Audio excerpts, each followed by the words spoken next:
Developing tonight, Washington leaders demanding answers about why Border Patrol agents arrested two members of a firefighting crew working on the Bear Gulch Fire. Good evening, I'm Steve Solis. And I'm Molly Shen. New video from the crew shows them being lined up and questioned on the job. Today, KOMO's Jeremy Harris went to the fire line and reports on what we know from federal agents about why they were there and has reaction from people who live near the fire.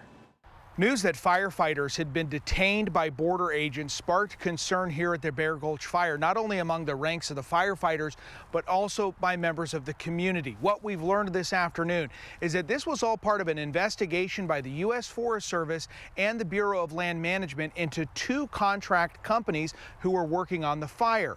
Those agencies requested help from the Border Patrol when they went to terminate the contracts for those companies, and that's when they verified the identities, and they say two members of that crew are in the country illegally. This video shows Border Patrol agents lining up a crew of firefighters at the Bear Gulch Fire. Two members of this crew were detained by the agents and are being held on charges of illegal entry into the United States. Customs and Border Protection say the border agents were there helping to terminate two government contractors working on the fire. Signs of support for firefighters line the roads around the Bear Gulch Fire, and now this sign saying fire is greater than ice. It just is, it's just making sense. People who live near Hoodsport were shocked to hear that federal agents detained fire crews. All the hard work that they're doing, you know, a lot of them aren't from here, and for them to come and leave their families and to come and protect ours is just an amazing and blessed event. Why here, why now? Members of the crew tell KOMO News they were angered to hear their fellow firefighters were detained because of their immigration status.